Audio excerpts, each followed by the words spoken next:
The test doesn't reward what you memorized. It actually tests and rewards live thinking in English. In this video, I'll show you a simple system that you can use to replace the memorization and start speaking fluently, naturally, and clearly in English. And we'll do a 60-second drill at the end of the video together so you can immediately feel the difference. So hang tight and keep watching until then. When you start to memorize, here is what's happening in your brain, and here is how it leads you to stop talking or not know what to say next. When you memorize and you read the question, first, your brain is trying to decide which memorized answer you should use on the exam. The next thing it's doing at the same time is it's looking for words to use. The third thing it's trying to do is say all of these words smoothly at the same time. When you add a script to answering a Duolingo English Test question, you're basically setting yourself up to do 4 things at once, and your brain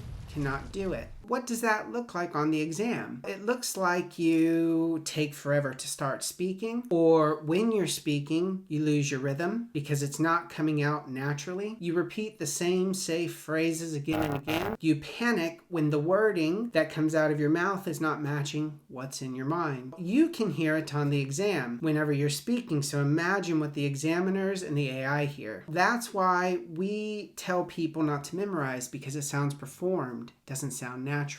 So here's a quick test. How do you start your answers? Do you start with a perfect opener like nowadays in modern society? If you do, I want you to ban that for 1 week. It's not because it's wrong. It's because it turns your memorized sentences into actual answers that you can use later, and you can reuse them for any task you see. This matters a lot because the DET is measuring one skill across the entire exam. Can you process and respond to English in real time without time to think? They want to check, can you speak live for 45 to 90 seconds? For writing, they want to see, do your ideas connect smoothly? For listening, they want to see, can you catch the point and react? And for reading, they want to make sure if you can actually understand what's being said, even if it's not stated without panicking. That is all the same skill. Can you think clearly in English, and can you respond? Here's the system I want you to use instead of memorizing. First, I want you to learn topic families. These are themes, they're not prompts. This is going to teach you a bunch of connected words. Next, I want you to stop listening for words, and I want you to start listening to phrases. Third thing I want you to do is listen to the rhythm and stress of native English speakers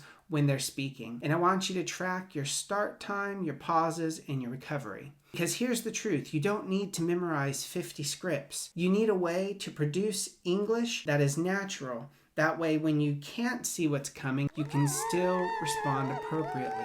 The test doesn't repeat prompts that you're going to find online, word for word. It recycles themes. If we group everything into 5 families, you will be fully prepared for the exam. What are those 5 themes? 1 is education. 2 is health. 3, that's going to be work. 4 is technology. 5, that's the environment. Inside each family, pick 2 subtopics that are super important to you. Read about them. Listen to people talking about them. For example, if we're talking about education, it could be cost or motivation.